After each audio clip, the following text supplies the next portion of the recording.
bowl game Now they we're gonna go to to the right now. National and they have some choices to make. They lost one of their receivers today, or they found out that they lost one of their receivers from the game on Saturday. So there's some adversity going on down at Corvallis right now. And what are they going to do? How are they going to be able to handle this? And one of the things that Riley has always done a really good job of is taking that adversity and turning it around and making it a positive for the Beavers. They started out with that loss against Eastern Washington early on in the year, and they didn't let that get them down. They came out and they won 6 in a row, finally losing to Stanford. And granted, the competition wasn't great, but they could have definitely just kind of been very embarrassed by that loss and just kind of put their head between their legs and said, hey, woe is me, we're not very good, and let's not try anymore. But no, that's not a Coach Riley team. He made sure that these players came out for the rest of the year, make sure first that they get bowl eligible, which they are now, and now it's all going to be gravy for them. After the loss against Eastern Washington, people were wondering if they were even going to make it to a bowl game, and they've already secured that now, and it's going to be one of those things that you kind of see what this team is really made of in the next week or two as they play USC, a team that they, in all honesty, should beat. USC is very thin throughout their whole team. They're dealing with a lot of injuries on both sides of the ball, playing a lot of young players, and so they should. This is a team that they should be. Oregon State is dealing with their own injuries and everything, but they're definitely a team that Oregon State can handle at this point. So that'll give them another victory, and then you have a tough game with UCLA coming up, and that's going to be a very big indicator of kind of what bowl game they're going to be able to go to. I don't see them beating Oregon in the Civil War, so I think that UCLA game is going to be a key one for them to see what they can really do, and I believe they still have Washington on their schedule as well. So they got lots of games, and I think Natasha's here, and I think we've got an update. Why don't you come on in, Natasha? It looks like the World Series is over. That is correct, PJ. Big stuff. The Red Sox just took it home. They did. What was the final score? They did 6-1. 6-1. Yes. So kind of give us a feeling of what the atmosphere is out there at Fenway. It looks like the players that are getting interviewed are basically just in disbelief, which is amazing. I believe I'd probably have that same feeling.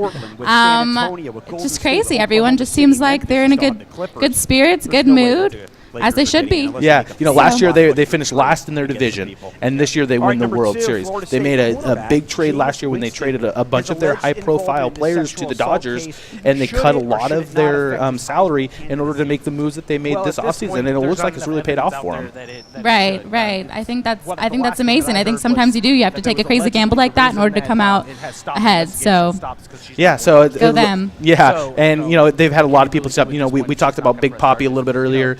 How the series that he has in the playoffs that he has had. So you got to feel good for a guy who's 37 years old. Kind of on his last legs here. It wouldn't surprise me even if he retired after this year after he had. So you feel good. And the Red Sox are not the Red Sox of 4 years ago or 5 years ago when everyone kind of hated the Red Sox. They're kind of that smug team. I think that a lot of people were rooting for the Red Sox this year. Right. Well, a big change like that, go figure. Yeah. So.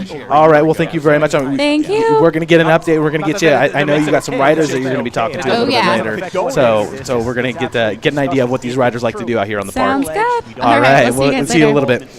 All right, back to some college football here. It was great to hear about that Red Sox. That was one of the teams that I was rooting for as the season went on. Back to college football, talking about the Beavers and kind of their season, where it's going to be, what it's going to be about. If they can pull out a couple more victories and they can get to one of the better bowls, you don't want to go down and play on one of the. You want to play on a New Year's Eve bowl or end of December bowl. You don't want to get on one of those ones where you're playing on the 18th of December. So hopefully they can kind of continue on their trajectory that they've been doing. They've been getting better. Mannion has looked great. Cooks has looked awesome all year long. Both of those players have really stepped up. And one of the things that I always find funny about this year and the Beavers is kind of the controversy at the beginning of the year was all about who's going to be playing quarterback, who's going to be playing quarterback. And you look at right now at the Beavers, and that is their strongest position. And of all of the indecision and questions about what was going to happen at the quarterback position, that was really the last thing that Mike Riley had to worry about. So he had a lot of other things to worry about. And that was probably actually a blessing in disguise for Oregon State because there wasn't as much pressure on a lot of these the linebackers, the offensive line, who really struggled early on, especially in that Eastern Washington game. There wasn't a lot of pressure on them going into that game. Obviously after the game, and Mannion had the game that he did, and everyone got to kind of see that line perform. Things changed a little bit, but I think that offseason that took a lot of the pressure off of them, which I think was probably a good thing. So the Beavers really kind of hold their own destiny in their hand. They get to play the teams that are above them or the teams that they're going to challenge with for those top 2, 3 in the Pac-12 here. So they have a chance to do some really good things still, even though they lost to Stanford. And nothing makes a Beavers season more than beating the Ducks. So that would be a great victory for them. That's the question. And then speaking of the Ducks, we're gonna talk a little bit about they moved up number 2 in the BCS after the first one. They started out at number 3, so it was kind of an interesting. You're number 2 all year long. We'll get that during this break here. Okay. The first BCS comes out, you're number 3, and everyone kind of overreacts. Oh, that's not right. What's going to happen? Stop me. Go hard like I got an 808 in my heartbeat. And I'm eating at the beat like it gave a little speed to a great white shark on shark. We rock. my cue. Girl, deuces goodbye. I got a world to see. My girl, she want to see Rome. Caesar make you a believer. Nah, I never ever did it for a throne. That validation comes from giving it back to the people. Now, sing this song and it goes like, raise those hands. This is our party. We came here to live life like nobody was watching. I got my city right behind me. If I fall, they got me. Learn from that failure, gain humility, and then we keep marching. I said, this is the moment. Tonight is the night. We'll fight till it's over. So we put our hands up like the ceiling can't hold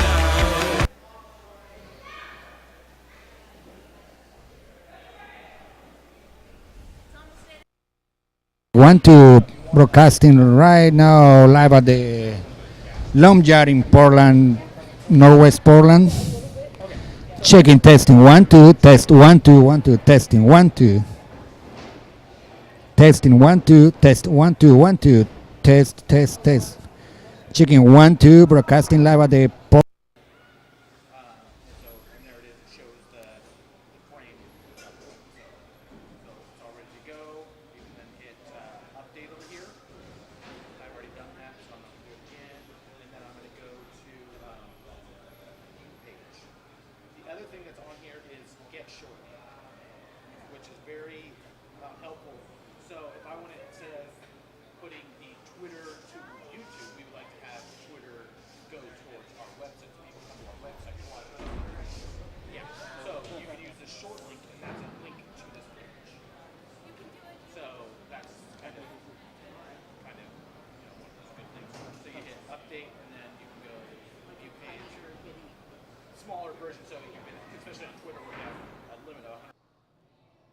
Hello there, and welcome back to Portland SportsBeat Extra. My name is Natasha Haynes. First off, I want to talk about how the Blazers are doing such an amazing job on their road trip, okay? We are now 10-2. Go Blazers, go Portland. That is amazing, all right? They just played the Milwaukee Bucks tonight. It was 91-82. We took that win. Very nice. LaMarcus Aldridge, high score of 21 points. Right behind him, and Damian Lillard was 17 points. That is awesome. Staying local, we want to represent for Portland, of course, all right? Terrence Ross, who is from Portland, plays for the Toronto Raptors. They won tonight, 108 against Philadelphia. He got in a good 17 points, and that's amazing. That's his second year in the league. What an amazing job. Go Terrence Ross. Good job representing for Portland. We appreciate that. We can't forget about Terrence Jones, who is also on the map with the Houston Rockets. He has scored so far 11 points. We are in halftime right now, and they are playing against the Dallas Mavericks at the moment. So go Portland. That is absolutely amazing. Go Terrences. Looking at some other teams, we have the Indiana Pacers versus the New York Knicks. Indiana Pacers came out tonight on top. New York, not so hot. They're not doing very good, possibly because Tyson Chandler might be out of the game because of that fractured fibia. So that's pretty unfortunate for New York. We wish them all the best. So far, they are looking at 3-8. So cheer up, you guys. You guys can do that. Without Tyson Chandler, we believe in you. All right, back to you guys.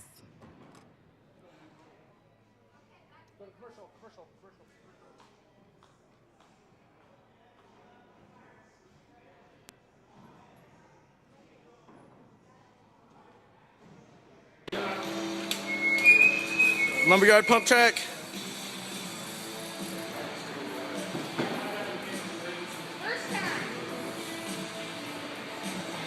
Here we go. Keep the speed. Keep the speed.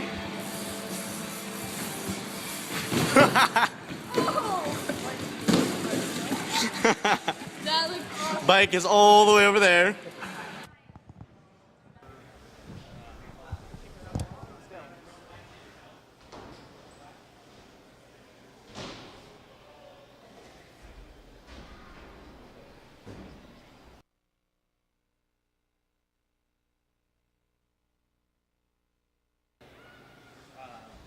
And there it is. It shows the frame. So it's all ready to go. You can then hit update over here. I've already done that, so I'm going to do it again. The other thing that's on here is get short. We are back at the Lumberyard. This is Portland SportsBeat Extra. You can watch us on PortlandSportsBeat.com and YouTube. PJ Miller to my left, I'm Brad Stein. We are having fun here. A lot of bikes in the background. I think it'd be really dangerous to go on, of course, if you're PJ Miller. You go and you take a nice little stumble and fall. Yeah, if you were watching during that last bracket, maybe we can cue that up again while we talk here. Please do. And the first time I was out here at the Lumberyard, my brother used to work out here, and Will and Michael, when they were building it, I was out here helping them with some of their stuff, and they convinced me to get on the track with my nieces and nephews, and we had this really we were out on, they call it the pump track. It's like a figure 8, and you kind of ride around in a circle. Then you can go ahead and start that. And Lumberyard pump track. we'll show you that. But as I go around, and you can kind of watch it here. you? Yeah, that's me. So you feel like you're going like 1,000,000 miles an hour, and you're supposed to go vertical up on that high wall right there. And I'm like, I'm going so fast now. I watch that. No, I'm really not. So I come around the second time. I'm like, I'm gonna keep it up, keep it up. Oh no! There goes my. Yeah, that was pretty. That looks Oh yeah. Bike is I'm all the laughing. way Even over my there. nephew, he's like, and the bike is way over there. That was the best so- part. It's not that you Yeah. fell. It's just that the bike is up in the air. I love that. Oh, Getting boy. getting parallel there. Your favorite topic, National Football League. Yes, It love me didn't some NFL. It didn't disappoint last week, and we got Week 12 coming up. Controversy all week, not just with the Monday Night Football no call on pass interference, but also with the Drew Brees hit. So what do you think? What sport is the hardest to officiate? Basketball, football, hockey, baseball, soccer? Soccer? You know, I would say balls and strikes is probably one of the most hard things to get consistent on. It's subjective. Yeah, it's very subjective. But next, I would have to say it's basketball. Basketball players just play So so you say fast. baseball number one? No, I'm like an umpire. I think is just balls and strikes is balls probably and the hardest thing. Okay. Like if you're a base umpire, that's not very hard. No, but no. balls and strikes, I Overall, think it's not balls very and hard. strikes, I think, is the hardest thing to do on a consistent basis. But overall officiating, I would say basketball, just because the players. Have you ever done moves- that before? What? Called balls and strikes? Oh yeah, like Okay. you know, for like junior high and Yeah. stuff like that. Nothing major. Well, they but- have a certain strike zone, but isn't it? It's a little bit different. In the NFL, you could call a hold on 80% of the plays. Oh yeah. And pass interference probably 40, 50% of Yeah. the plays. So it's like, when do you call it? And we saw the perfect scenario happen Monday Night Football. They could have called it. It would have changed the game. New England might have, probably would have won. You wouldn't have liked that. No, I would not have. So that's why I think football is the hardest to officiate, because it's so subjective and the game is going so fast and so much is on the line. Yeah, it's funny. Overall. I think that Chip Kelly had a quote saying, or this is what he's known to tell his players, is that I want you to hold on every play. Because I would challenge these Yeah. referees to call a hold They're not on gonna every call single play. They're not going to do it. They said the same thing in the Super Bowl, that referees are going to be more lenient in big games, not calling those penalties. So you might as well hold. Yeah. And the smarter coaches, smarter teams do that. Yes, exactly. And same thing with pass interference. It's the same thing. Yeah, but you got to be, That's you why got to they do got it a hard key job. situations. You just got to make sure that you're not doing it in a dumb situation, because they will call it. You know, if it's second down and 3 and you get a holding there, they're going to call that. Yeah. But you know, if you're doing it in a key situation, you just got to Right. be smart about when you're doing it. Yeah. That's why I think that football would be the hardest Yeah. to referee. Basketball, they just play so fast though. I thought basketball would be number 2, because Yeah. they play fast, and again, you can call fouls on a lot of Yes. plays. Some you can't see. Aldridge is going up with Dwight Howard for a rebound. They both make contact. Yeah. Do you call it on Howard? You call it on Aldridge, or Yeah. no call? Yep. So Bang, you call bang. a foul pretty much every single time. You Yep. can foul out guys and change the scenario of games. So. Mm-hmm. Again, it's very objective. It's a difficult job. I wouldn't want to. And I do think it. I think basketball is affected more by officiating than any other sport, yeah. because there's more calls than any other one. So And free throws, so you guarantee points most of the time Yeah. when you go to the free throw line. Yep. Football, just because you get a hold, you get 10 yards, doesn't mean you're going to pick up a touchdown, yeah. field goal, or even a player's going to get eliminated because of it. Right, that's So, true too. yeah. So basketball does have the biggest impacts. If you want to take that into consideration, maybe basketball is the hardest. Yeah. I would I'll still tell you, say football. I don't want to do either one of them. I don't want that pressure. A couple $100,000, I'll do it. Yeah. You know, most of those guys are like lawyers and stuff like that. They just do this part time. Why, they don't have enough stress in their life? They Yeah, need more? apparently. Crazy. All right, your favorite topic. Playoffs or no playoffs? Yes. Is that the greatest soundbite ever? Jim Mora saying Yeah. the playoffs? Because we'll be lucky to win a game. Yeah. He was so crazy. Playoffs? Got himself fired for that, huh? All right, so we got a bunch of teams, and we're going to discuss if they're going to make the playoffs. These teams are all on the cusp right now. They're on the bubble about making the playoffs. So I'm going to read them off. We're going to go real quick, rapid yeah. fire. Miami Dolphins, I say no. I say yes.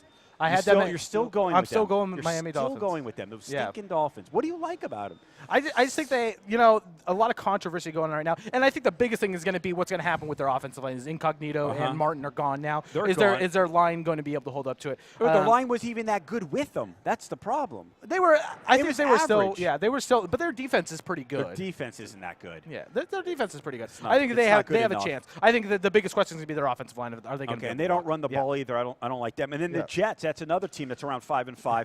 They don't have a quarterback, PJ. Yeah. I say definitely no to. What does he have? I think he has. They have a great, two- they have a legitimate defense. Yeah. They have a Carolina Panthers-like defense. That No. front, well, not quite, Not but that quite, front yeah. seven is Yeah. solid. They No, can stop the run. I don't think the Jets make the playoffs. No, they're not I'll gonna stick with make my. I'll stick with my preseason. No, and say no, they stick won't. with the Dolphins. Carolina, Yes. absolutely, best Yeah. front seven. Yeah, we agree. Their Pittsburgh, defense is just so much better than anyone thought it was going to be. And Cam Newton I has talked a about game. our front seven in the Yeah, beginning. yeah. That I liked it. I But just it- didn't but believe in no, Cam Newton. Yeah, and Cam you didn't Newton. either. Yeah. Well, Gotta I say don't. what I you- despise Cam Newton I with know a you passion. do. But So. you got to give him credit. Yeah, He's yeah. He had a played great some game phenomenal football. on Monday night. Sure did. Yeah. Even in the fourth Made quarter where big Cam plays and- usually yeah, a little bit deteriorates. shaky. All right, Pittsburgh. No. I'm going to say, yeah, good coaching, just enough talent. AFC, it's not that strong. I'm going to go, yeah. Baltimore, No. no, absolutely not. Tough schedule. New England, Cincy, Pittsburgh, Denver. Yeah. Detroit, excuse me, not Denver. Tough one. Dallas. I'll say yes, just because it's a toss-up between them and Philly. Okay. At this point. It is a toss-up between them and Philly, but don't count out my Giants. They won 4 in a row. Don't laugh. I'm going to say Dallas. It pains me to say this, but I took them in the beginning of the year, just like you took your Carolina or you didn't take you took the Miami Dolphins. I will say yeah to Dallas, Yeah. and that means I'm going to say no to Philly, even though they have a good chance. Yeah, and I'll give Philly more of a chance than Dallas, Okay. just because of their Fine. offense. It's going to be one of the two. We Yeah. know none of them are going to get a wild card from the NFC East. It's No. the worst NFC they've least. ever been Yeah. in the history of the NFC East. It's terrible. Detroit. Detroit. They're in first place right now. I They have the edge on know. Chicago. That's a tough one. I'm going to say no. I'll say maybe by default because they have 4 of the remaining 6 games right home. Yeah. So for that factor, Yeah. and that Aaron Rodgers, I don't know when he's coming back, and Chicago also has a rookie head coach, and Jay Cutler's not playing, even Yeah. though their backup quarterback is playing phenomenal. Yeah, he's playing really good right now. They might be better with him than Cutler because he makes so many mistakes. Yeah, consistency. Consistency. Yeah. But the defense still gives up a lot of points. They're erratic. I'm going to I'll say yes to Detroit, I'll no say to Detroit, Chicago. and they're going to get killed in the first round. Absolutely. Yeah. Chicago then. No, I'll say no to Chicago. I'll say no to Chicago too. But the greatest thing about sports is that we have rivalries with teams. But sometimes you have those individual competitors that make up the rivalries. We have Peyton Manning and Tom Brady. Nothing is better than that. Do you think there's a better single rivalry than Brady, Peyton Manning? Even though they don't go head to head, they're still competing as a whole. Are you talking about currently? I'm talking currently, yeah. Because I said not currently. For me, not currently, but yeah, currently. No one's better right now. No, not. Are you talking just NFL or? I'm all talking sports? every sport. Every sport. Best individual rivalry in sports. Is there anyone better than Manning, Brady? I say no. No, just because of they're 2 Hall of Fame players. They're both playing very well still right now. Obviously, Peyton Manning having a career year, breaking all kinds of records. So I don't think that They've there's been going at it for over a decade. Yeah. That's what makes it yeah, so 11 great. years. This is the 11th So year. you're right. Currently, they're the best. Yeah. If you want to go back, I guess you say Bird and Magic. Magic, yep. That was great. When MJ, did MJ really have a cross rival? because you can't really say Magic because he didn't No. defend Jordan. Bird didn't defend Jordan. Joe Dumars did on the Detroit Pistons. Yeah. Is that really a rival? I don't think anyone could compete with Michael No. Jordan, so he didn't have a rivalry. No. You had the Bulls Pistons, the Bulls Celtics, Bulls Lakers Yeah, a lot of as team a team, and not an rivalries. individual rivalry. Like I think Andre Agassi, Pete Sampras is one Oh, of the best yeah. rivalries in, Yeah, that's a in very sports good one. history. I'm trying to think of another one. NFL. And Tiger Woods, he doesn't Oh. have one either. He No. doesn't. See, We're he's trying to never build he's one. never been at his peak when someone else has been good as well. Right. Well, we're trying to build that Roy Yeah. McIlroy, but he's still not there. No. Just like we try to build the NBA currently. Yeah. I guess you could say LeBron, Durant, but they like each other. They're See, friends. I would almost even go LeBron and Pierce? no, from Indiana. Oh, yeah. I think that's going to be. Yeah, it's going to be, but it's not right now. It's not Yeah. even close. They've had a couple nice matchups. Yeah. Paul George. George. Yeah. George, he's not ready yet. This year, he will be. I believe that Indiana or Chicago will beat Miami. Yeah. So I Well, like I don't that. know. I think Indiana, if they can get, I like Chicago, so I'll stick with them. Yeah. Once I Rose think there's is going to be. healthy. I think there's going to be some good matchups out east for the playoffs this year. There will be. There'll be some Yeah. real competitive. What about Elway and Marino? Elway Marino was a great one. So Yeah. you're going back to the mid-'80s. Yeah. So it was a good one, but they didn't play every single year. They Yeah. didn't play twice because they weren't the same division. Yeah. You could say Elway Kozar if you want to go quarterbacks. You could say Yeah. Young Favre. That was a Yeah. great one. Cunningham Sims back in the NFC East. All right, now we're stretching. Yeah, now we're stretching. No, but Manning Brady currently right now is the best. Elijah Ewing. Yeah. That was a great one. Yeah. The big guy, Shaquille O'Neal, Neal, Patrick Ewing. Yeah. But they weren't peaking at the same time. Kind of. They had a couple years, though, Yeah. where that's when we had those dominant big men that can actually score. Yeah. Where Yeah. we don't really have legitimate big men anymore. But that's really it. I guess, who's that tennis player? You got Djokovic and that other guy. Rafael Nadal. Yeah, Nadal. Nadal, There yeah. you go. And then Murray, the British Yeah. guy, also gets in there. So that's probably the closest we got. All right. Well, Talking about rivalries of individuals, but talk about teams right now. Two best teams in the NFC, or in probably in football. Most people think Seahawks and Denver. Who wins that game? Right. If it's at Seattle, Seattle wins. Yep. If it's at Denver, Denver wins. Yeah. Neutral site, Denver wins because I believe that Peyton Manning can out-manipulate that Seahawk defense. Love the Seahawks. I want to pick them, PJ, but I just trust Peyton Manning to manipulate them. And Seattle hasn't really shown the ability to stop the run consistently this year. That's been their one probably pigeonhole on defense. And I would go on the other side of the ball. Is I don't know that the Seahawks would be able to keep up with Denver offensively. That's the problem. Yeah. Because they would out-manipulate them. And can Russell Yeah. Wilson put up points? Probably. Yeah. It'll But be a close game, but if it's a neutral site, I don't love the matchup for the Seahawks, put it that way. Yeah, It's just Denver's like boxing. It's all about matchups, right? Yeah. Matchups make fights.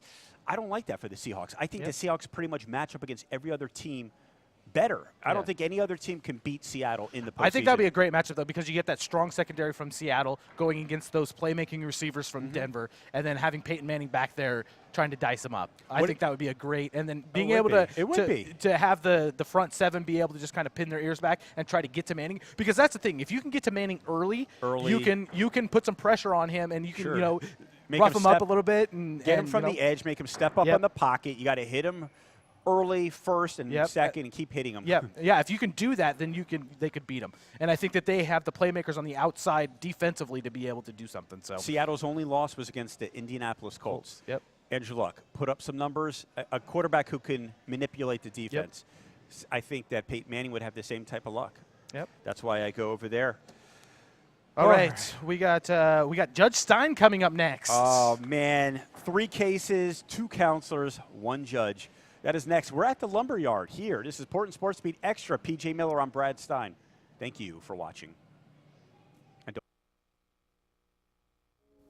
Valley Catholic Early Learning School provides loving care and exciting learning experiences for infants, toddlers, and preschoolers. It also offers after-school care for children through 5th grade. At Valley Catholic Early Learning School, we believe that children learn best by doing. We focus on the child's total development. Learn more about us at valleycatholic.org. Learning that meets the unique needs of each child. That's Valiant.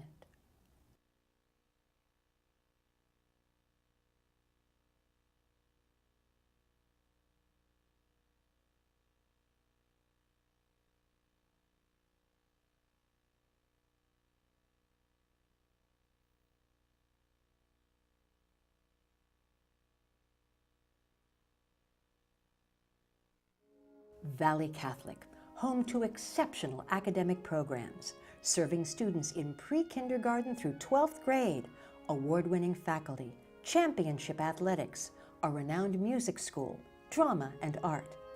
Faith-based education on a beautiful 43-acre campus in the heart of Beaverton. Learn more at valleycatholic.org. Academics, arts, athletics, excellence. Valley Catholic.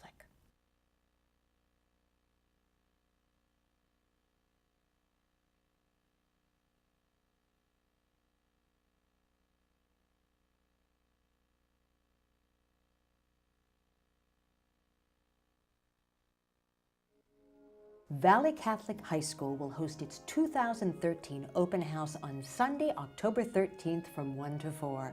Valley Catholic, the 2012 and 2013 winner of the Oregonian Cup, Oregon's top 3A school in academics, activities, athletics, and sportsmanship. Learn more about us at valleycatholic.org. Educational excellence that honors the unique gifts of each student. That's Valiant.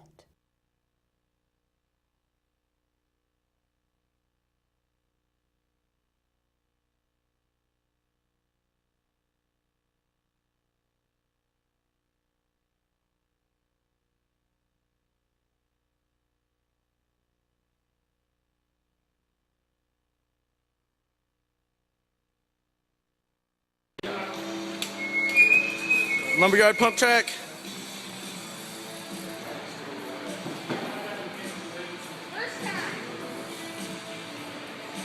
Woo! Here we go. Keep the speed. Keep the speed.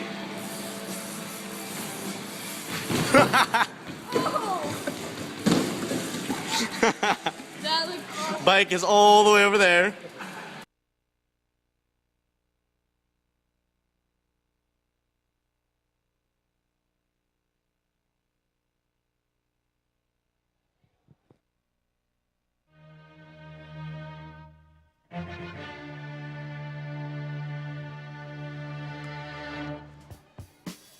All right, we are back.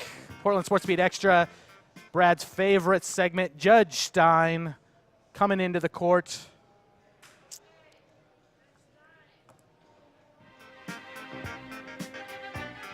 He does his little saunter in. Oh, we have to rise for the judge. Yeah.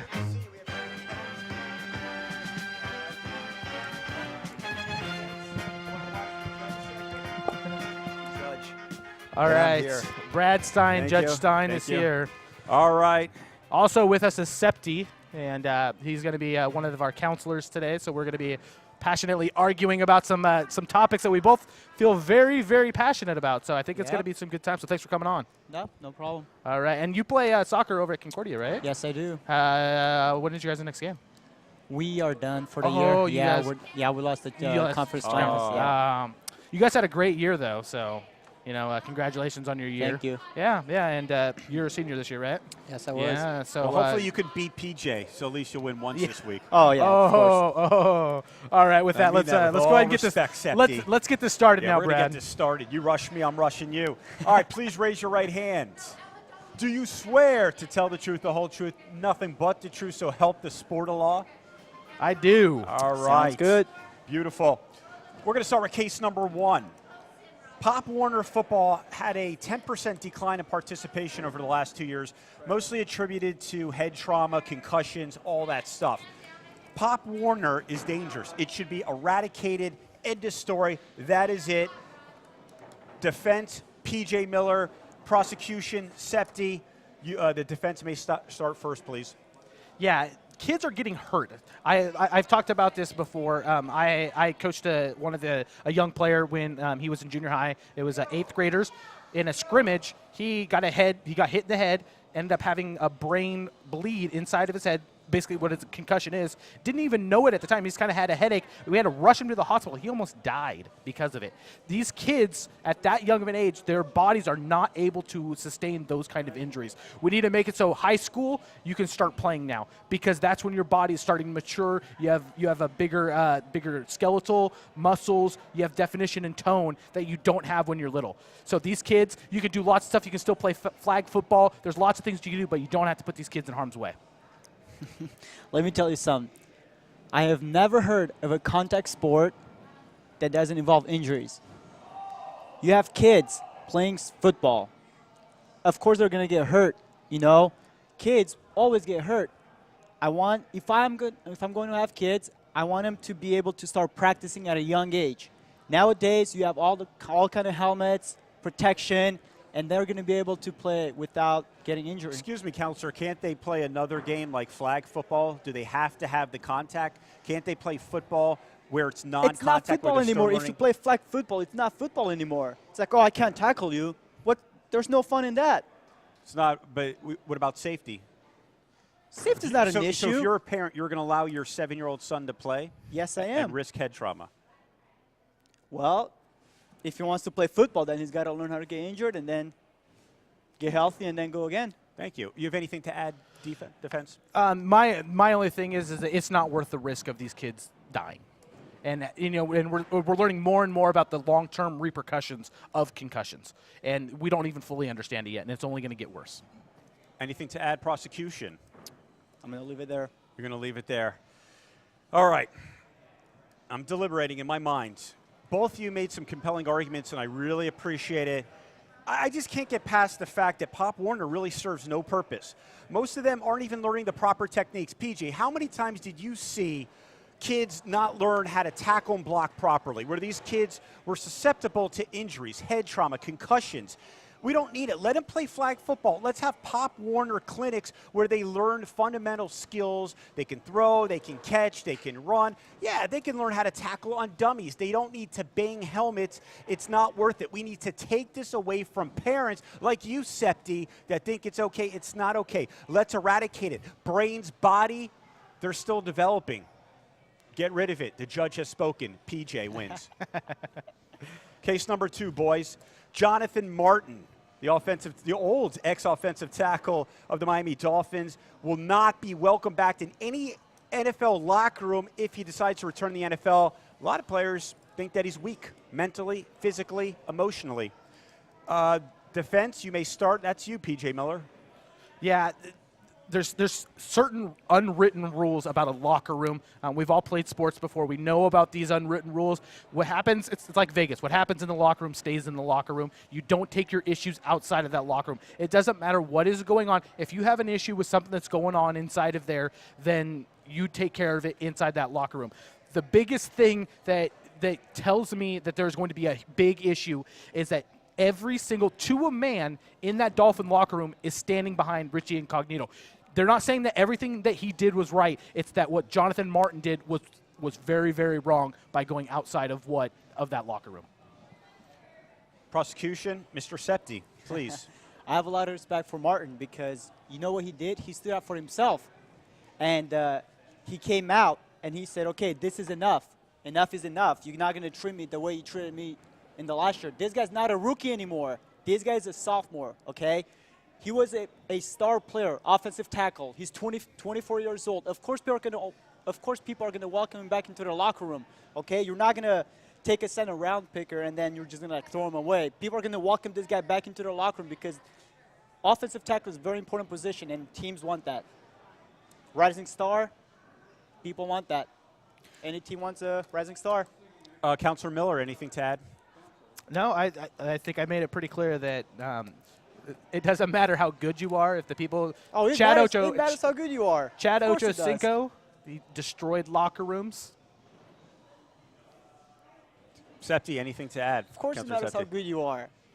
It does matter. You're going to help the team win trophies. Counselor, judge is talking now. Yeah, it does matter how good you are, but Chad Ochocinco destroyed locker rooms. Jonathan Martin was bullied. We don't have everything that came out of it. Yeah, maybe he could have gone a different way about this, but if you could play in the National Football League and you're 325 pounds, you're an offensive lineman, they don't just grow from pizza schmitzas, okay? They're very tough to develop. He will get a fair shot. He will be welcomed back into an NFL. People forget, PJ, you were forgetting a guy named Manti Te'o from of Notre Dame. Did he get a second chance? I don't hear one issue at San Diego where he's playing, if he is playing, because I believe he was hurt most of the year. Don't hear a problem there. So I'm siding with Counselor Septi. That was an outstanding argument, young man. Boo on your Manti Te'o analogy. That's a horrible. That's totally different. This is and so is Chad Ochocinco. No, he you don't destroys talk locker again in rooms. my court of law. Chad Ochocinco doesn't get worse than that. Boo. Boo Counselor you. Tomato Head. All right. Here we go. Ooh, remember? Yeah. Ooh, that was the best. All right, we got one more case. We got 2 lawyers and 1 judge. After the upset versus Stanford, Ed Orgeron should now be the front runner for the USC head coaching job. He's 5-1. He's done a pretty darn good job. He's turned around a team that was in the dump, that was in the cellar from Mr. Lane Kiffin. So let's start with the defense, and that would be you, Septi. You're right. This team was in the dump. This team was struggling. This team was depressed. The whole California state was depressed because what's going to happen to USA now? And then you have this coach at Oregon coming in, and he's going 5-1. Nobody would have expected that. Everyone's freaking out. They don't know what to do. And this guy's coming in. This guy's a genius. This guy can make things happen. And then, of course, he's going to be the next head coach of the USC. They got to give him a try at least. 1 year, 2 years. They got to do something. This guy's a genius. Counselor Miller. This is USC. It's a top 5 program in the country. If you are Texas, are you even thinking about hiring Ed Orgeron? No. If you are Alabama, LSU, are you even thinking about hiring this guy? No, because he's already proven that he's not a very good coach. He took a USC team that everyone agrees is very talented. Last year, they were preseason ranked #1 because of the talent they have. They don't have depth, so we understand why they're not a top 10 team. They have talent there. Lane Kiffin was a horrible coach. Orgeron is not doing anything that a mid-level coach would do, and this is USC. They have the money. They have the backing to be able to go out and make a top-flight coaching change, and they will do that. Ed Orgeron, he's done a great job. Respect what he's done, but he's not the next USC head coach. Anything to add, defense? You said it. They have a lot of talent. These guys 5-1, lost 1 game by a field goal. They're going to give him a try. They're going to give him at least 1-year contract, and then they're going to make a decision based on that. Anything to add, Counselor Miller? Nope, I proved my point. All right. The judge sides with, you'll find out when we come back. This is Portland SportsBeat Extra at the Lumberyard with Judge Stein, Counselor Septi, and Counselor PJ Miller all the way to the left. Don't go anywhere.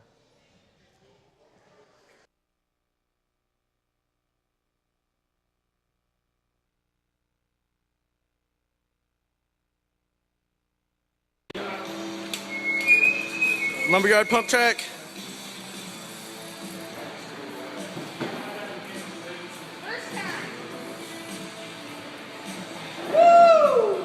Here we go. Keep the speed. Keep the speed.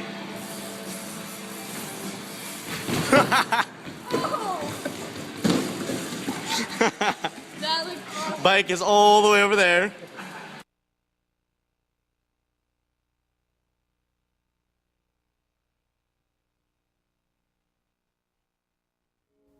Valley Catholic Early Learning School provides loving care and exciting learning experiences for infants, toddlers, and preschoolers. It also offers after-school care for children through 5th grade. At Valley Catholic Early Learning School, we believe that children learn best by doing. We focus on the child's total development. Learn more about us at valleycatholic.org. Learning that meets the unique needs of each child. That's Valiant.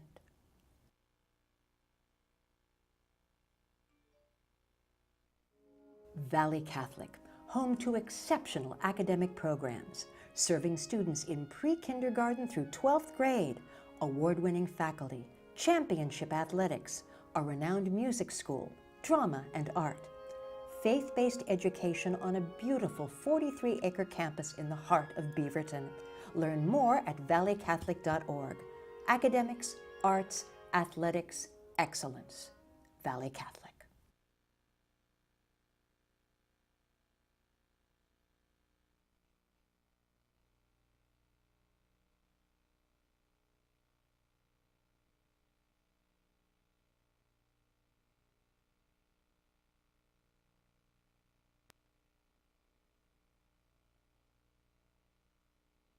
Celebrating 50 years of exceptional health care, Maryville provides skilled nursing care, inpatient rehabilitation, and memory care. We provide a warm living environment and stimulating social activities for our residents. Learn more at maryvillenh.org. At Maryville, your family is our family. Maryville, celebrating its 50th anniversary of service with love.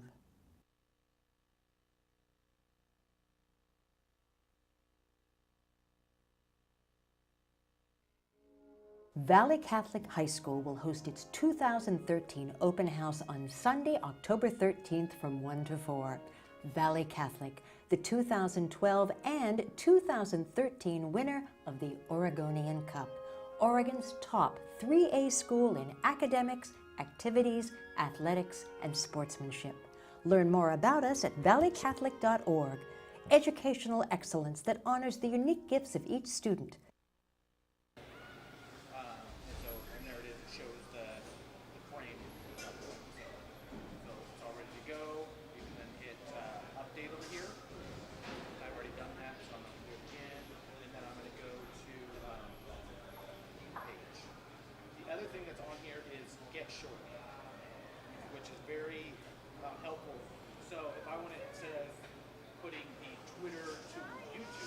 We're down to Septi, but we still have Counselor P.J. Miller. I'm Judge Stein for this last segment. It was a tough one. Two fantastic arguments. So I brought the jury out with me. That's right, the jury's going to come up. Natasha Haynes. All right, do you side with the defense? Should Ed Orgeron, where are you? There you are. Should Ed Orgeron, does he deserve a chance to be the coach of USC? Or do you side with the prosecution, with PJ, that they should get a big-name head coach, since this is a huge program with big bucks? You know what? I am on Ed's side. I'm on Ed's side because every name, you have to start from somewhere to get to the top. So, I'm all for him. His records show that he's doing great so far. So you're siding with Septi, the defense. Ed Orgeron should be given a shot. Yes. Thank you very much. We have a winner. And I do have to say, there's a comment section of some stuff that we're doing on here, and the number one comment on there is that we need more Natasha. So we're working on getting more Natasha. Well, we got for more everybody. Natasha right now. That's why she's the jury. She's the one and only. Her opinion counts. The judge and the jury have spoken. Yeah. Dun, dun, dun. Dun, dun, dun, dun. All right, so up next, Blazers played tonight. They played Milwaukee. They defeated them. It was 8 in a row. Yeah, 91-82 Blazers over the Milwaukee Bucks. And right now on the line we have Eric Gunderson, and he was watching the game, and he works for the Columbian. He follows the Blazers. Eric, how are you doing? I'm doing pretty good, guys. How are you? We're doing great. So Blazers beat the Bucks tonight. A great road trip. They finished it out undefeated. What were your thoughts, coming into this road trip? Coming into the road trip, Wesley Matthews said before they left that they had a chance to, put some distance in between themselves and some other teams behind them in the West, and that's exactly what they did. They weren't playing great teams on this road trip. They haven't been playing great offenses, so their defense has been performing pretty well. But you play who is on the schedule, and the Blazers have taken care of business, and in the past they really haven't done that on East Coast road trips or even against teams that they should beat. Last year they would beat teams like Miami, and then they would lose to teams like the Wizards. I believe last year on their first East Coast road trip, the first game that the Wizards won after an 0-12 start was against the Blazers. So even though it's wasn't great teams that they played. It's a step in the right direction that they're taking care of the teams that they should beat, which they didn't do last year. You know, you talked a little bit about Wesley Matthews, and there's been a lot of talk about him and his kind of snub not being on the All-Star ballot. He had 15 points tonight, 3 of 9 for three-pointers. How vital has he been to the outside shooting and the offense for the Blazers? I mean, he just complements, the other, 3 primary offensive players, Aldridge, Lillard, and Batum, just so well. He moves well off the ball. He finds spaces. And he knocks down shots. And when the ball is swinging around the perimeter like it has been, I mean, the Blazers have the 3rd most efficient offense in the NBA right now. And when you swing it to him, and Matthews has been one of the best catch-and-shoot shooters in the league, percentage-wise, I mean, he's going to knock it down. And Wesley has been huge for their run recently. I mean, when a guy was hitting, he was hitting over 50% from 3 very recently. I mean, you can't say enough about what he's done for the offense with his 3-point shooting. Eric, winning 8 in a row, being 9-2, what should our expectations be as Blazer fans? The expectations right now, I think, should be that this team looks like they should be a playoff team. I mean, the fact that they have the 2nd best record in the NBA right now, obviously, they're not going to be the 2nd best team in the NBA once everything is all said and done. That's just not going to happen. That's not this team. But the expectations right now is they should make the playoffs. They've given themselves a very good head start by beating the teams that they should beat, exceeding their own expectations, I'm sure. And I think the expectations right now should definitely be that that they should be a playoff team. If they can get the defense turned around, which might be tough, that they could be even better than just maybe a 7th or 8th seed. But that's the one thing that they've got to do. They're not going to be going to the Western Conference Finals or anything. But I think this team, they look like a playoff team right now. How much of a concern is it that Portland has allowed more points in the paint than any team in the NBA right now? It's a little bit of a concern. I mean, when you get, I mean, it's a big concern, frankly. I mean, they've defended the 3-point line extremely well, and that has made their defense not as bad by the way that they've been running guys off the 3-point line, and they don't let anybody shoot threes from the corners, which are really important shots now in today's NBA. And they've done a really good job defending the 3-point line, but you can't be giving guys shots around the rim. I believe last I checked, they were leading the league in attempts inside the restricted area, which is the most efficient area on the court as far as percentage-wise. So they've definitely got to clean that up, but it is a concern, yes. When you look at the bench, the improvement last year, everyone talked about the defense, how they needed to improve, but you could really notice the bench is making a huge difference. You got Mo Williams coming off the bench. Talk about how his play has helped Damian Lillard. I mean, Mo Williams has been great. I mean, he's helped the team. He's helped Damian Lillard. I mean, he takes pressure off of Lillard to the ball handling and playmaking responsibilities.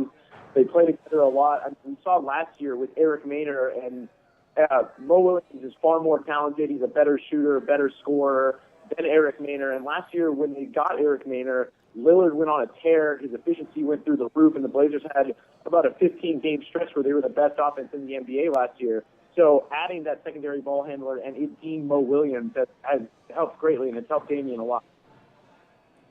When you look at this team, and they're playing very well right now, chemistry looks like it's very good out there. Is there anything that the Blazers could be doing as far as player personnel? You look at Myers Leonard. Do they need to get another center? Joel's been playing great in those backup minutes, but do they need to go get maybe someone a little bit more veteran to back up Robin Lopez?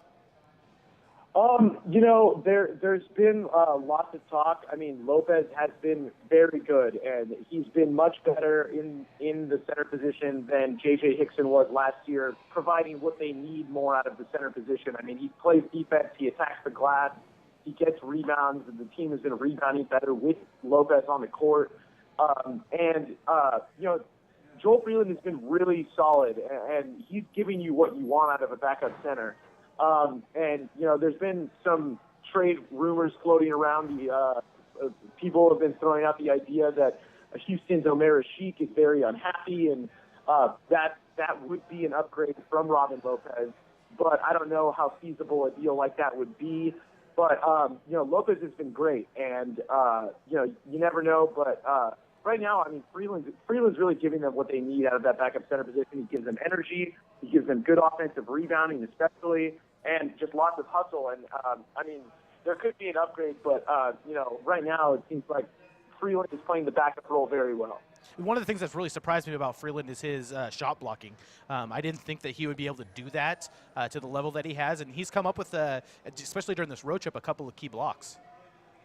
Yeah, I mean, he's really taken the verticality thing to heart, which Roy Hibbert last year in the playoffs. I mean, the photo that he had where he blocked Carmelo Anthony at the very top of the rim, where he just jumps straight up, his arms go straight up, and he stays completely vertical, so he's not called for a foul.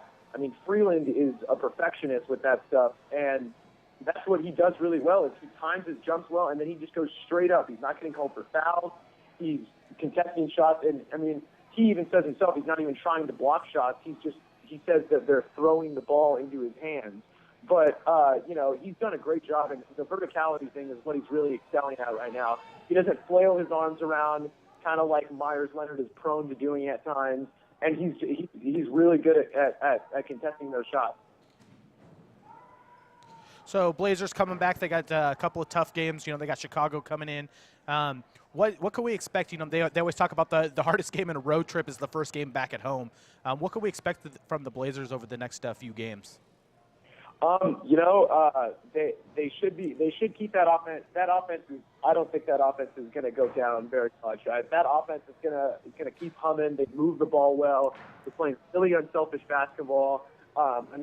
Everybody's looking for the open shooters, and Lillard and Aldridge are obviously the catalyst for everything. But the offense should continue to hum.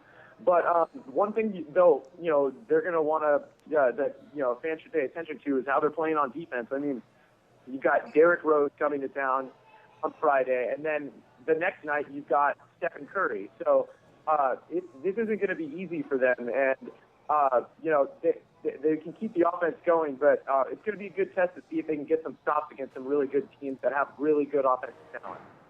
All right, got one non-Blazer question for you. Who would you rather have? You're building a team from scratch, Kevin Love or Dwight Howard right now? Oh man, from scratch. I would. Kevin Love's numbers look great, and Dwight might be on the decline, but I still think Dwight's got at least like 5 good years in him. So I would take Dwight right now over Kevin Love, just because he's better defensively. He can anchor your team if you have pretty good defenders around. I mean, Love is an excellent talent, but he's not going to be deterring many shots at the basket, and that's something that's invaluable in the NBA, that you have a big man that can control the game on defense. And I would take Dwight over Kevin Love.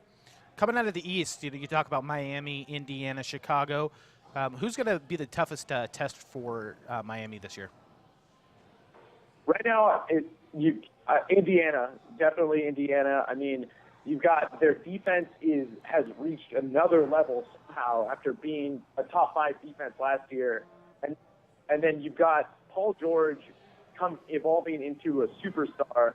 And then Lance Stevenson, who kind of made his way into the starting lineup last year with Danny Granger out for a whole year, is getting even better. He had a triple-double, I believe, last week. And, Indiana is extremely, extremely good. They're so disciplined on defense. They added more depth to their bench. They got C.J. Watson, who's a quality backup point guard, instead of having DJ Augustine play bench minutes, who was awful last year. And then they've also got Luis Scola, who, although he hasn't been great, is a veteran. He's played in a lot of big games, both internationally and in the playoffs. And I think he's an upgrade from Tyler Hansborough there, just because he's a little bit more polished and not so out of control. So I think Indiana right now, because they also have an ability to score. They scored well against Miami. And Chicago, with Derrick Rose back, it looks like their offense has fallen back into the bad habits that they had before Derrick Rose got hurt, where they just watch Derrick Rose take the ball to the basket, and everybody just watches and nothing happens. What do you so think? I think, Go ahead. No, it's all good. No, I was saying, what do you think of the possibility of the Miami Heat trying to trade for a Sheik from Houston? You think Houston would do it? I don't know what the salary cap situation would be like. It depends on what they would get back. I mean, if you're saying maybe someone like, I don't even know if the salaries would match, maybe with Bosch perhaps, but I don't know if they would be willing to trade Chris Bosch. I mean, it would look really good because but Bosch also doesn't really shoot threes, and he would be able to give Howard a little bit more room to breathe, and he's underrated defensively. That would be something to look at, but I don't know necessarily if the salaries in that situation match. But I think the only person that Miami could realistically give up to get a Sheik would be Chris Bosh. But you never know, and it could be interesting. All right, we're Eric Gunderson. You Blazer beat writer for the Columbian. You write the Blazer Banter blog. If someone wanted to follow you on Twitter, how would they do that? You can follow me at Blazer Banter. It's where I do most of my Blazers tweeting. Just follow along. Follow the blog for updates. We update when the team's on the road on the blog. We have blog posts pretty frequently, and then also Columbian.com. Checking out Blazer stuff that is in the print product that also goes online. So check out the Columbian.com. Check out Blazer Banter and follow at Blazer Banter on Twitter. All right, thank you, Eric. Appreciate you coming on, Eric. and I'm sure we'll have you back on again. All right, thanks, guys. Appreciate it. Have a good night. You too. Oh, boy. That was Eric Gunderson. Coming up next, PJ, I will tell you why Marcus Mariota's injury was the best thing that can happen to him, and I want to see if you agree. That's next on Portland SportsBeat Extra here at the Lumberyard.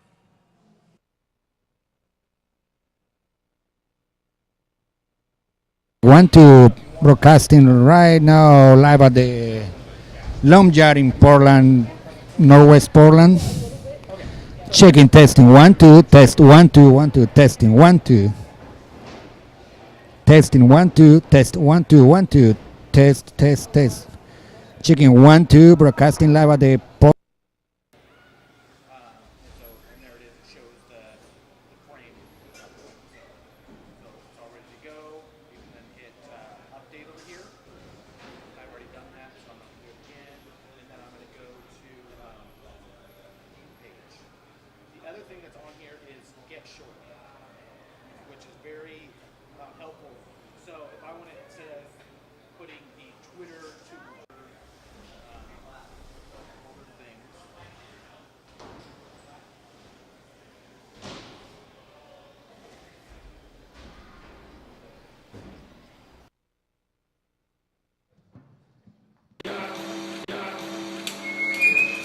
Lumberyard pump track.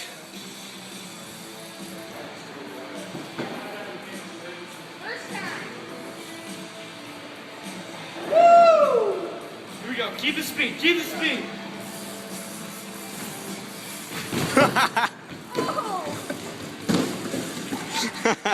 That looks awesome. Bike is all the way over there.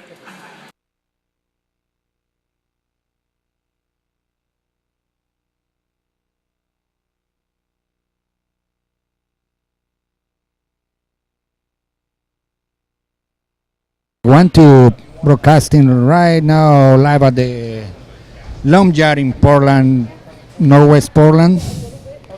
Checking, testing 1 2, test 1 2 1 2, testing 1 2. Testing 1 2, test 1 2 1 2, test. Checking 1 2, broadcasting live at the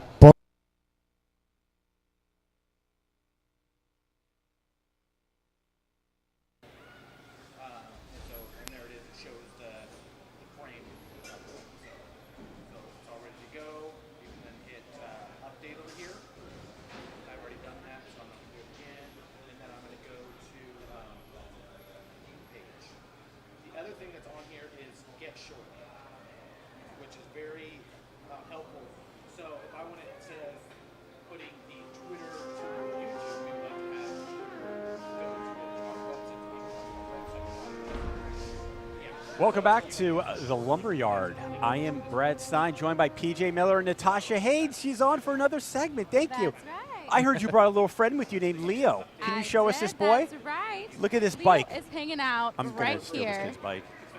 with his awesome bike. Is there a name for that bike? No. No, not really. It doesn't have any pedals, though. That's pretty. Who's that other pretty kid punching incredible. me? So, how old were you when you first started riding? I was about 4, I think. You're about 4? And how old are you now? 6.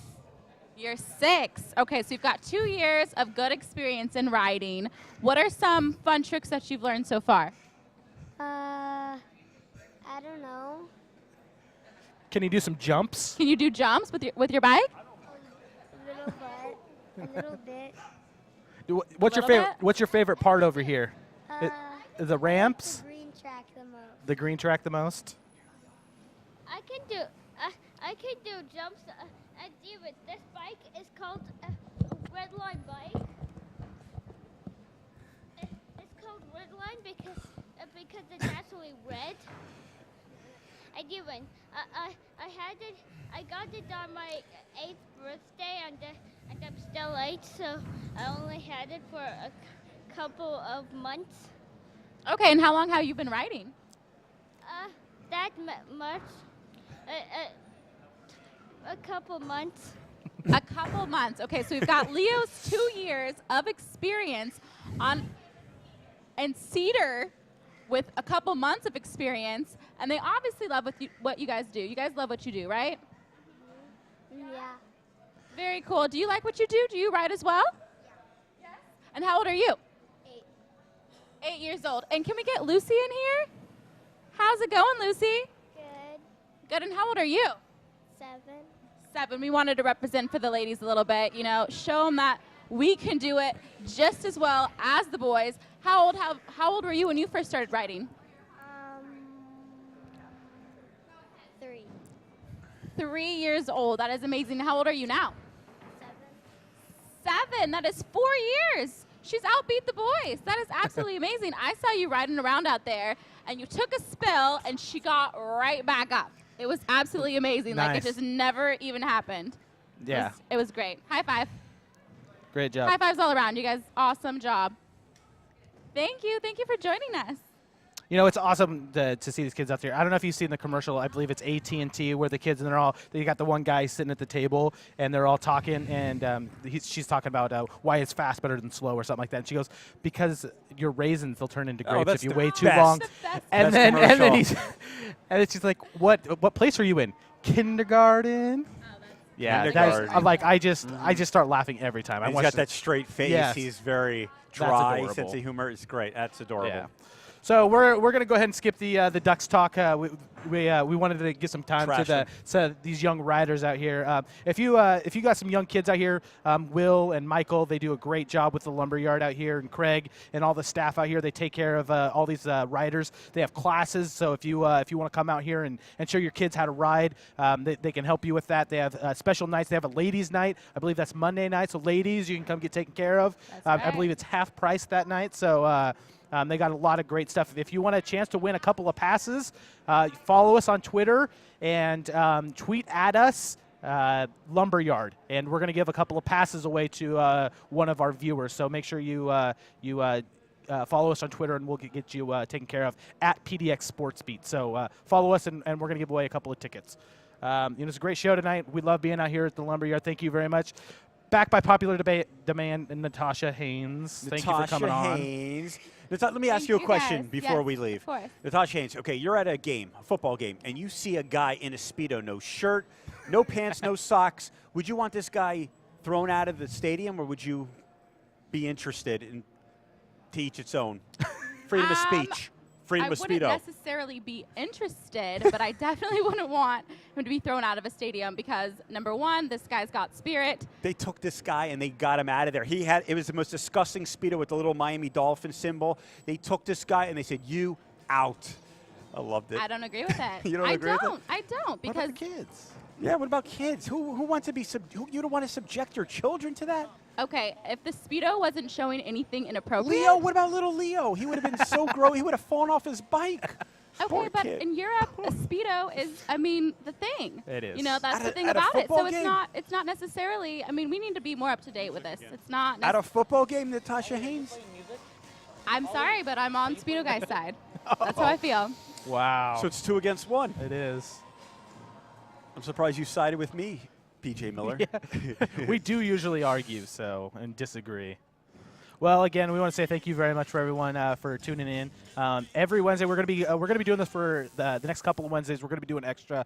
We're not gonna be in studio doing the high school show, so we're gonna be out around town. If you have a restaurant and you would like us to, or a complex like this, they do have a restaurant here as well. But if you'd like to have one of our shows out at your facility, you can hit me with an email, pjm@portlandsportsbeat.com, and we're always looking for new places to send out and go adventures to. So it's a lot of fun when we come out, and like we said, there's lots of kids out here, and we'll give you a little bit of publicity. So yeah, let us know if you have some place that you would like, and we'll come out. Yeah, just give us some snacks, some food. Yeah. Gluten-free, and I'll eat everything. Thank you. Brad is the gluten-free, so you better have some gluten-free for Gluten-free Brad. snob. If not, water's fine. Yeah. I'll live. He's always got his little blue water bottle. Now he's probably going to have to. He made us smoothies tonight, though. He made us coconut water smoothie. Coconut milk. Coconut milk. Coconut Thank milk. you. Yeah. Thank you. Correction. All right. With a tablespoon of olive oil. Doesn't that sound disgusting? Yes. Yes, it does. All right. Well, thank you again, and we had a great time out here, and we'll go ahead and say goodnight You to had a everyone. great time. I didn't have a great time. Ooh. I had a fabulous time. Yeah, fabulous. Fabulous. All right. Well, thank you, and have a great night. We'll see you next Wednesday, 8 p.m. here on Portland Sports Beat Extra.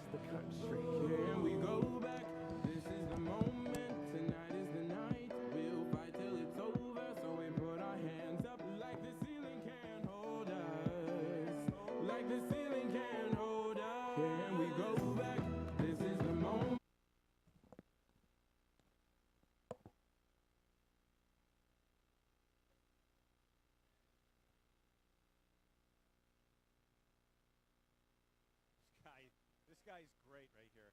You are funny.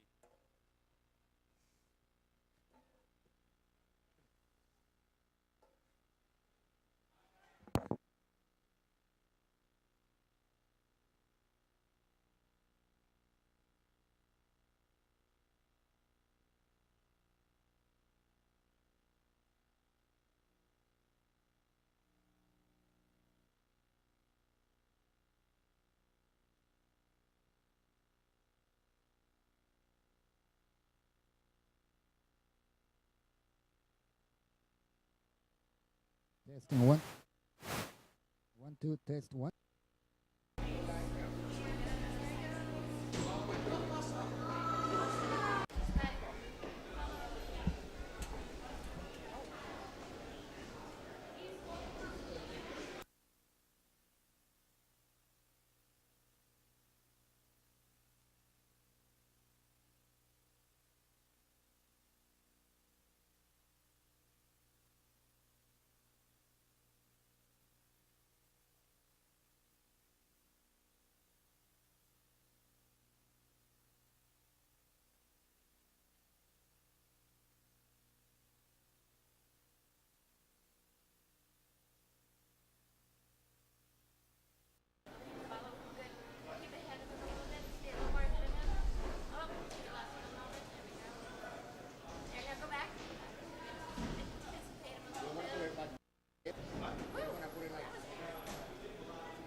1-2, broadcasting right now live at the Long Yard in Portland, Northwest Portland. Checking, testing, 1-2, test, 1-2, 1-2, testing, 1-2. Testing, 1-2, test, 1-2, 1-2, test, test, test. Checking, 1-2, broadcasting live at the And there it is. It shows the frame. So it's all ready to go. You can then hit update over here. I've already done that, so I'm not going to do it again. And then I'm going to go to page. The other thing that's on here is get short, which is very helpful.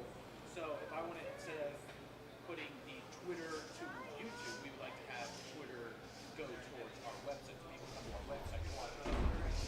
Yeah, so you can use the short link, and that's a link to this page. So that's kind of one of those good things. So you hit update, and then you can go view page. Smaller version, so you can fit, especially on Twitter where you have a limit of 100 things.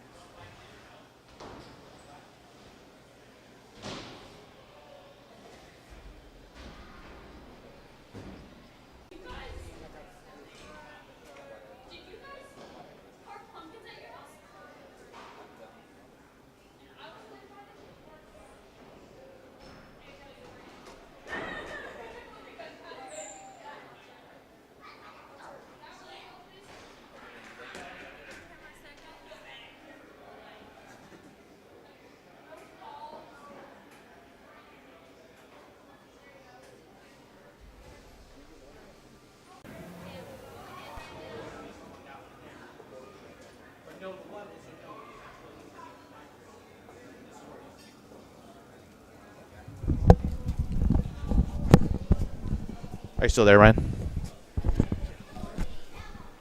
Ryan Johnson. Stop me, go hard like I gotta eat it within my heartbeat. And I'm eating at the beat like it gave a little speed to a great white shark on shark. We rock, time to go up, girl. Deuces goodbye, I got a world to see. My girl, she wanna see Rome.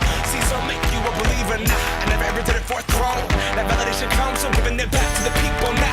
Sing this song and it goes like, raise those hands, this is our party. We came here to live life like nobody was watching. I got my city right behind me. If I fall, they got me. Learn from that failure, gain humility, and then we keep marching. I said, back. This is the moment. Tonight is the night. We'll fight till it's over. So we put our hands up like the ceiling can't hold us.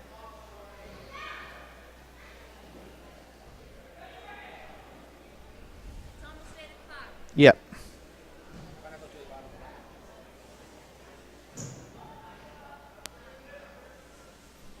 Okay, you want to go flip it to there you go.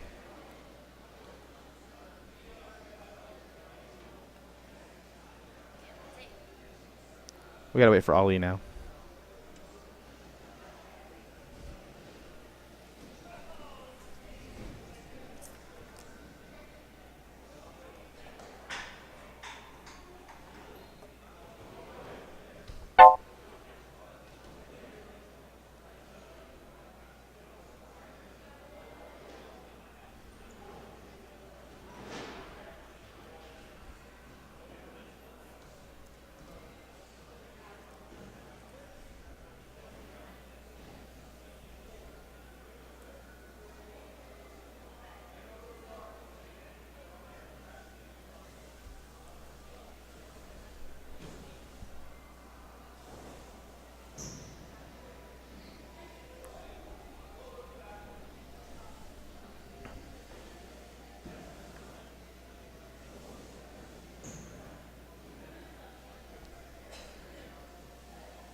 Are you ready, Ali?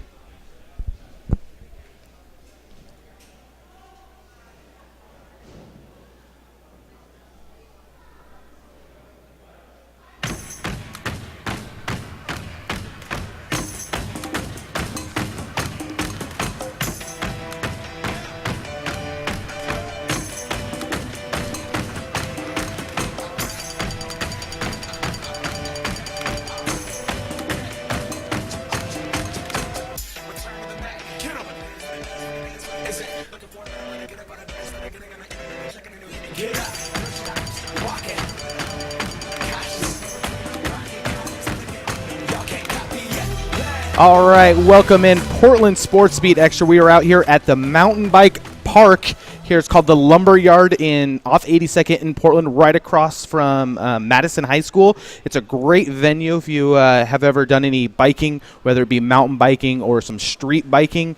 Lots of jumps out here. You got to see on the pan when we first came in. Lots of jumps, lots of young people out here, even some people who maybe are not so old. Will, who's one of the owners of the establishment, he comes out here and rides all the time. And it's a really great venue out here. Right now we're in the pub part of the venue, and they got some great food out here. We're going to be talking a little bit later about the menu that they have out here. Just a really great time to be had out here at the Lumberyard Mountain Bike Park. They got lots of stuff. They got some new stuff that we'll talk a little bit with Will, the owner, a little bit later. So we got lots of sports tonight. Tonight's the start of the Portland Trailblazers' first season, or the first game of the season. And so we got lots of exciting stuff to talk about. That we have Natasha Haynes, who is going to be giving us updates all night long from the Blazer game. And, of course, we have the World Series Game 6 going on right now between Boston and St. Louis. And I'll give you a quick update on that one. Last time I saw it was Boston up 6-1. And it is 6-1, bottom of the 8th. Boston is leading. And, of course, if they win this game, they will win the World Series, and they will be your baseball champions. So it'll be the first time in quite a few years that a home team has won in Boston. So they'll be able to celebrate out there at their ballpark with their fans for the first time in a very long time. So, hopefully they'll be able to hold on to this and get to have a good time with their fans. We always hope that they'll be a Game 7, but this is a team that has done a lot this year. So what we want to start out with is, like we always do, I want to talk about a little bit about our social media. We got Facebook, Portland Sports, facebook.com/Portland SportsBeat. You can also find us on Twitter at PDX SportsBeat. And you can also find me, PJ Miller, on Twitter. So PJ Miller 16. So make sure that if you are not following us on those things, we do lots of updates for regional sports, the Blazers, Ducks, Beavers, but also a lot of high school stuff. And kind of one of the things that we're going to be talking about here as we get ready to do the top 5 is that we're going to do one of the big stories is going to be about high school. So as we kind of get ready here to kick off this top 5, we're going to be talking, we're going to be talking about some Blazers, some Ducks, but we're also going to be talking about a little bit of high school stuff. So a lot of stuff happening right now. This is the busiest time of the year with the NFL, NBA, and Major League Baseball all going on at the same time. So it's a great time if you're a sports fan, and we got lots of local stuff to talk about it. But without further ado, let's go ahead and let's do